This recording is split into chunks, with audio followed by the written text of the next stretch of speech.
Hello friends, today we're going to talk about second language learner strategies. First of all, there are some definitional issues regarding language learning strategies, like defining them and relating them to learners' short and long-term goals and their individual and situational differences. Also bridging the gap between theory and practice. Strategies are generally defined as thoughts and actions that are consciously selected by learners to assist them in learning and using language in general and in the completion of specific language tasks. There are different ways of classifying strategies. Classifying by learning strategies and use strategies. Learning strategies are used in the process of learning structures and vocabulary and stuff. And use strategies deal with the actual usage of language. Communication strategies, for example, include repairing of breakdowns, paraphrasing, coining words, using facial expressions, or code switching. Conversational strategies include asking for help, asking for clarification, using fillers, or repeating keywords. Strategies can also be classified by skill areas like vocabulary, grammar, and translation. They can also be classified by function. Cognitive strategies, for example, deal with the storage and retention of language material or rehearsal of it. Metacognitive strategies deal with self-evaluation, checking on progress, and planning what to do during learning. Affective strategies generally deal with regulating our emotions toward ourselves and our learning. Also, self-encouragement can be one of these strategies. Social strategies include interacting with other learners and native speakers to achieve our learning goals. But it should be kept in mind that strategies are deployed in complex, interactive ways.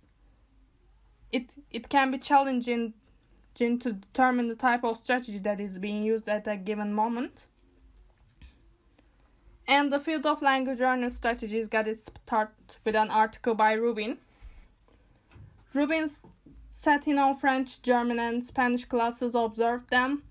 During classes, observed students while they speak up or when they note down things. And during the breaks, she interviewed learners about how they acted and why, and asked them why they acted certain ways. After this research and other researchers, it was concluded that good learners use a variety of strategies to accomplish what they accomplish, and especially metacognitive strategies. And to help our learners gain a better view of learning strategies, strategy instruction is necessary to raise awareness of the strategies they are already using, presenting and modeling strategies for them, providing practice opportunities, and getting them to evaluate the effectiveness of the strategies used. Listening strategies. According to a classroom-based investigation, learners were able to use 3 types of strategies.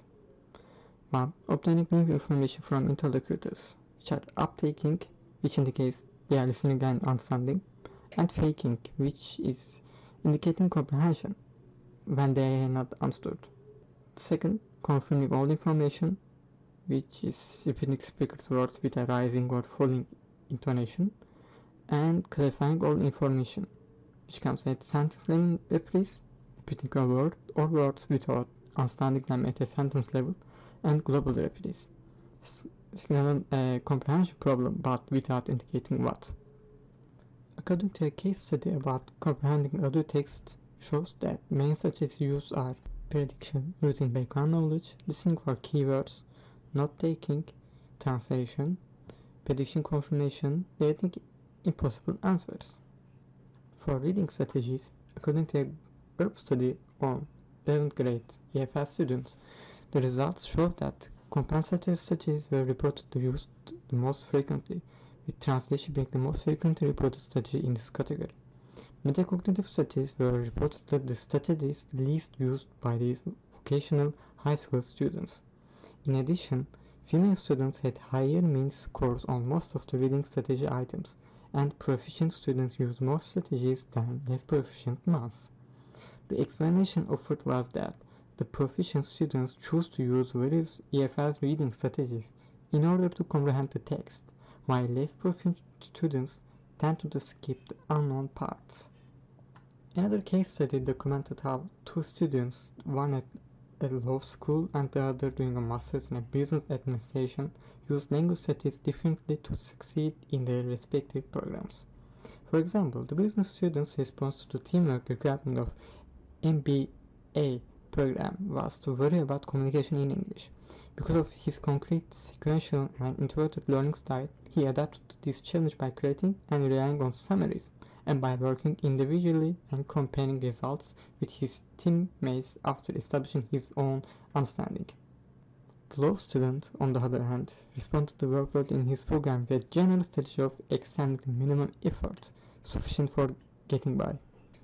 His abstract, intuitive, and extroverted learning styles led him to rely on his background knowledge and on other students as resources to minimize his efforts. For speaking strategies, a recent study of speaking strategies at the group level involved Taiwanese junior college English majors shows that, in general, the higher-level English speakers are using more oral communication strategies than the lower-level speakers. The only two strategies with an opposite results were message rejection and alteration strategies, and non-verbal strategies while speaking. The result shows that the high proficiency subjects reported making significantly more use of fluency maintaining face-oriented and social effective strategies than the low proficiency subjects. For writing strategies, in a study of strategies instruction for business writing, the instructor drew heavily on a metacognitive framework, which includes explicit instruction, scaffolded instruction, expert modeling, think-aloud training, and self-questioning. Although the study intended to explore how a metacognitive approach could enhance students' ability to deal with business English writing tasks, low proficiency level and lack of motivation shifted the focus to describing reasons why learners did not make use of metacognitive strategies in dealing with problems in their business correspondence. For vocabulary strategies, a study looked at the word decision strategies while reading among US college learners of Chinese at the beginning and advanced levels. It was found that both the beginning and advanced learners accesses their mental lexicon in the decision making.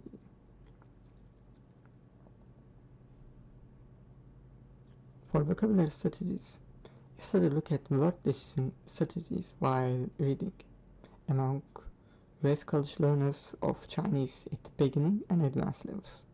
It was found that both the beginning and the advanced learners access their mental lexicon in the decision process.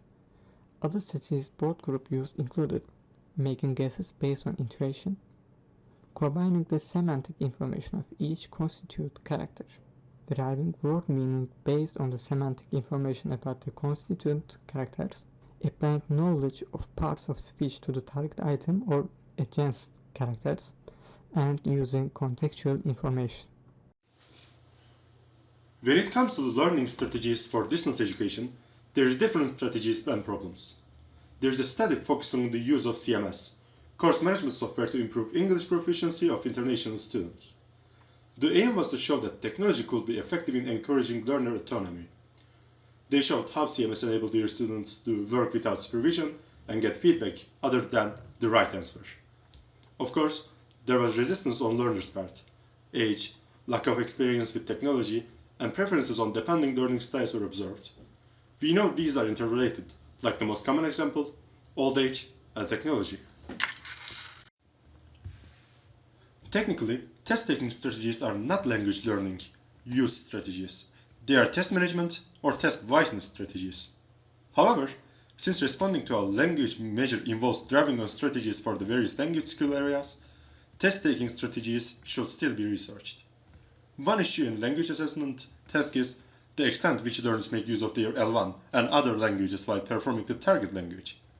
And the review notes the valuable role that verbal report method have played in the process of understanding what tests actually measure.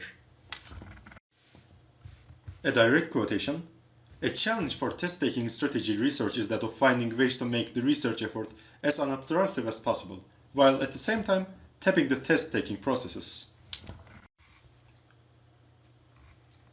Research on validating measures of learning strategies. Among young children, in a study, verbal reports were taken from the children as they performed a variety of tasks. The researchers encountered problems in 4 areas. 1. Communication between interviewer and respondent. 2. Strategy elicitation process. 3. Silence, voice level, body language and cover strategies. And 4. Recording and transcribing of the data. The researchers thought using specific questions could put strategies in the child's mouth and avoided it. For example, if they say the certain strategy's name, children would probably say they used it. So, the result was primarily 3 students produced longer verbal reports and identified more strategies. Also, the higher achieving students produced more strategies and better quality ones, comparing to the low achieving ones. For adults, there was Oxford's 50-item strategy inventory for language learning, administered to 137 first-year Taiwanese EFL college students. After the study, they found that knowledge of strategy was the most important factor for using it, followed by perceived difficulty. Another study by Nakatani had a goal of developing an oral communication strategy inventory. It was found that high oral proficiency students tended to use social and effective strategies, fluency-oriented strategies, and negotiation of meaning more than the low proficiency students. Of course, there was controversy when it came to L2 learner strategies. Dernier has expressed skepticism about the construct strategy. He has questioned if it actually exists as a psychological construct and recommended simply referring to the learner self-regulation rather than strategies. He asked if what distinguishes an ordinary learning activity, for example, using a bilanguage vocabulary list, from a strategic one, for example, adding color coding to a vocabulary list, if this is really enough to consider the latter strategic. In response to the claims that the language learning strategy theory is weak, there have been a series of reviews highlighting theoretical underpinning of the strategy field, like a direct reply to the criticism at both a theoretical and a practical level. And lastly, the author stance. The author claims, as we all claim, early age is important. In an ideal situation, learners become savvy consumers of L2 at an early age, maximize their experience in and out of class, and become lifelong users of languages. Learners start their learning trajectory by taking a learning style preference and then matching and varying their repertoire. Beyond creating more savvy language learners, there is also need to further work in strategy domain. More research should be done, and there should be public websites to share information internationally. And of course, strategy instruction should be embedded into language instruction. And these 2 are teacher's guides for strategy instruction. You can take a look at them if you want to learn more about strategy instruction. And thanks for listening.